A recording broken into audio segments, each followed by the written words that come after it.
So one of the things I missed out on during the holiday that I took was the classic international heroes. I caught the very first day of the America's international heroes, and I managed to get a squad builder up featuring Kaka. I don't think I've used any of the other heroes. Maybe I need to go back and look at them at some point. Are there any that stand out that you guys would like me to use? Let me know down below in the comments. Also, talking about comments, thank you so much for your support on yesterday's video. You guys are awesome. It was very heartwarming to hear your support for my decision to change things up slightly on my channel, and we'll see where that comes to in the next couple of weeks or so. So what I wanted to do was use some classic international heroes, but some slightly more relevant ones. There's some out this week, and they are the European international heroes, and there's a couple that I've got my eye on, and well, there's a lot I've got my eye on, but in today's video I'm going to be using two players who play for New York City FC at the moment, but have had some pretty decent pasts, and therefore have got some awesome hero international cards. So we're going to start things off in the squad builder with a very high rated goalkeeper. It's actually this guy. It is Stefan Ruffier, and it is his 92 rated team of the season version.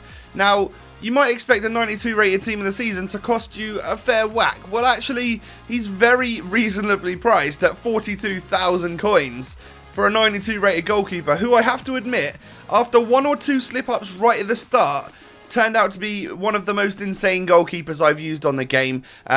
Really, really solid. Like, I thought that the mistakes he made right at the start were just like calamities, but actually what I think they were are basically certain goals that he managed to get a hand onto and nearly stop them. So that's something to bear in mind. He's a very good goalkeeper, traditional save technique, 6'2", and he's very, very good. I like him a lot. Now we move on to the defense. So we'll go to the right back and we'll stick him in. He's actually in a BPL. He's none of these golds. He's actually going to be the silver one. It is Richie de Laet. Yeah, this Belgium has a Leicester card on the game. 86 pace, 72 defending, 74 physical. He's 6'1" as a right back with lots of pace. That's the key thing for me. I actually really like having taller fullbacks on the game because, like Diekmeyer and stuff like that, they seem to just do well, and they can cover as a centre-back sometimes, which really helps out quite a lot. And even though he's a silver, he doesn't feel any worse than any of the players in this team.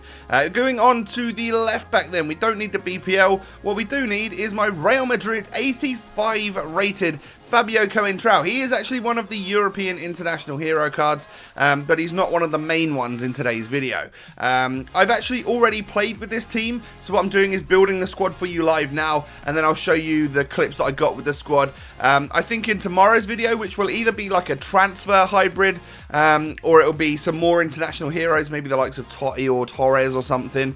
What I'm going to do is actually do this live squad builder first without actually playing with the team, so that I can't already have a judgment on the players and stuff.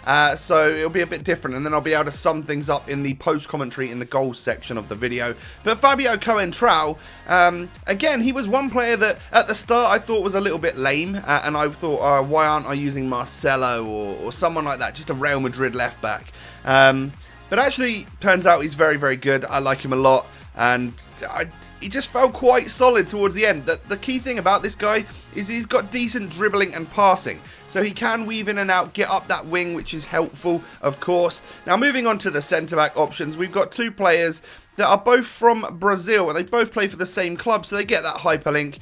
It is Thiago Silva and David Luiz. Now, I've gone with the Thiago Silva's already high rated thing, and then I boosted the David Luiz by getting his team of the season. So 88 rated Thiago Silva is pretty damn solid. 74 pace, 90 defending, 79 physical. He's only 6 foot tall. He's got the high work rates. One thing I did notice about this defense is that sometimes it felt like my centre backs had gone missing. Definitely after a corner, they took their time to get back, which sometimes is a bit of a problem. But the thing is, they've got a lot of pace, both of them, so it does help there. David Luiz is a masterclass of a centre-back. 6'2". He has got the high medium work rate, so even more attacking than Thiago Silva. He doesn't have as much want to get back and help defend, I guess you could say. But he's got really solid stats across the board, including 76 shooting for a centre-back, which is pretty awesome. Now let's move on to the midfield then. I'm just reminding myself of who's in it, and I remember now. We've got two, well, they're not Brazilian, are they? They are just two regular gold centre midfielders. One being Wayne Rooney. I really like him further back on the pitch. And then my other centre mid is going to be the 87 rated Modric. However, you could literally go for any Real Madrid centre mid.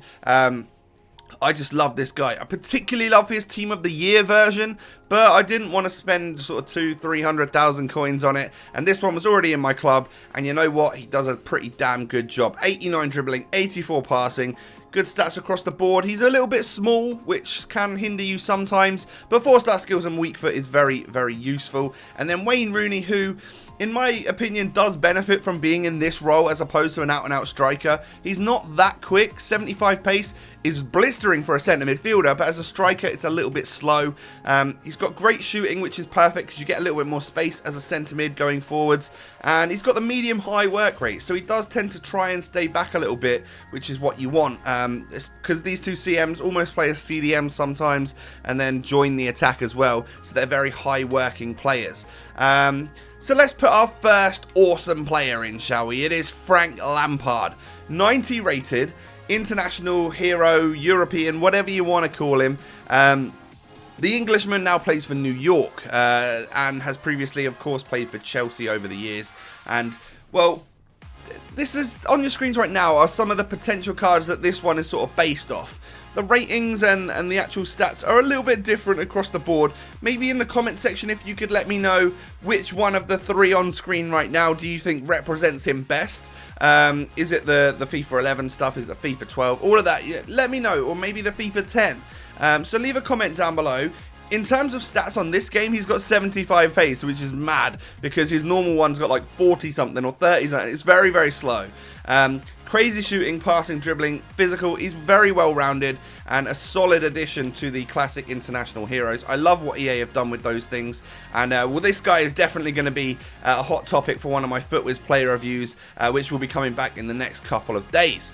So that is my midfield. It's quite good. It's very well-rounded is the word I would use. So let's put in our attack, which is kind of dominated by, well, one striker. The wingers aren't anything in particularly special. Like, we've got Jesse Rodriguez. We've got this guy, Nathan Dyer. But Jesse, a lot of people say Ronaldo's no good this year on FIFA, and that this guy almost feels as good. I would tend to agree a little bit. He does feel very, very good on the ball. Plays higher than that rating, in my opinion. But there's a little bit of a lack of end product there for me. Like, as you can see, 38 games, 6 goals, 9 assists. It's not too bad because normally he is just a feeder player for my striker. But it's something to bear in mind, of course. And then we've got the Nathan Dyer, who I thought was actually a little bit dire. Not too great. Very quick, very good dribbling. But in terms of end product, it wasn't really there. But he is a great player to have far, far out wide, where you can just utilise the pace, bring that defender over and leave a little bit of a gap for your striker in the middle. And that striker today is going to be a pretty good one. It's David Villa. I mean, yeah, I've been looking forward to this guy ever since I saw he came out. Of course, I've got a couple of options of who he could represent in terms of like an older style David Villa from previous FIFAs. Again, like Lampard, if you leave a comment down below, let me know which FIFA you think this guy is most represented from. Personally, I think maybe he's a little bit more towards the FIFA 10 David Villa, who was just a monster. I never played FIFA 10, so I didn't know how good he was. But in terms of card stats, he looks insane. But this guy is benefited from the fact that he's got 4-star skill, 5-star weak foot, and 91 shooting. So you can pretty much shoot from anywhere, really. Great stats for the long shot category. And I really liked him. Again, another topic for my FUTWIZ player reviews for sure. These classic international heroes are hot property, ones that you guys are looking to get hold of. So I'll most definitely talk in depth about them over there. So clicking that card in the top right corner, go and sub to FUTWIZ. That would be awesome and really appreciated. So it's time to show you the goals that I got with the squad. And actually, every single one of them was either from one of two players, and they are the two main players, Frank Lampard and David Villa. They literally just bossed it for me. In terms of everybody else, they were solid players, but they just didn't stand out. And the ball, well, I mean, it just gravitates completely towards my two classic international heroes in today's video. Special shout out, I guess, to David Luiz for the hard work that he does in this team. I know I said he stays up quite a lot and he struggles to get back, but there's this bit of, when he is defending, he's so overpowered, it's unreal. So there's this love-hate relationship of him kind of sucking because he stays up too far. But then when he is back and defending, he's so ridiculous. One of the best centre-backs in the game, in my opinion. But what you're seeing here is long shots galore, really. Like, Lampard is a little bit like he was in real life, sort of finds himself in these goal-scoring opportunities, even though he's a midfielder, which is fantastic, really. He's got set pieces nailed as well because, well, that was a bit of a beauty, I'm not going to lie. Really solid free kick. I think the stats for these players were slightly padded by the fact that I played some guy, I think it was this match right here. I beat him like 9-1. And 4 goals from Villa, 5 goals from Lampard. The guy was playing the whole time and actually had the same amount of shots and possession as me. And I beat him 9-1. So he must have felt a little bit salty after that. But that shows how clinical these players can be when they're on form. I found sometimes that David Villa would be a little bit... Well, I was expecting a slight bit more from his finishing. I really like the fact that he can like long shot and stuff like that. But what I did find is that sometimes... just the one-on-one situation, the goalkeeper would get the better of him, which I don't really want when I've paid like 300k for a crazy striker with crazy finishing and really high rated. I don't know. Maybe some TOTS players have just outdone that for me. That was a bit of a weird goal, by the way. That was actually the first goal I scored after coming back from holiday. It was the second match I actually played, and I couldn't even score my own goal. It was actually an own goal from my opposition, which was quite funny, I'm not going to lie. In terms of positioning, you can't get much better than these two players. They do find themselves in the right spot at the right time. Really enjoyed using them. In terms of... I was away on holiday with this whole chemistry glitch thing happen. I don't know what it is, if it's fixed. Just let me know in the comments if you know anything about it, because again, I was just off social media when everything was going down, so I don't know, perhaps it's been fixed by now or something. But I feel a boost with these players, quite a considerable boost, especially in the pace of these players, because, well, they're quick, you know, like they're a hell of a lot quicker than their regular versions. But if you could smash a like on the video, that would be absolutely amazing. I really appreciate you guys watching today. Hit that thumbs up, leave a comment down below. Thank you for watching, and I'll catch you next time, guys. Peace.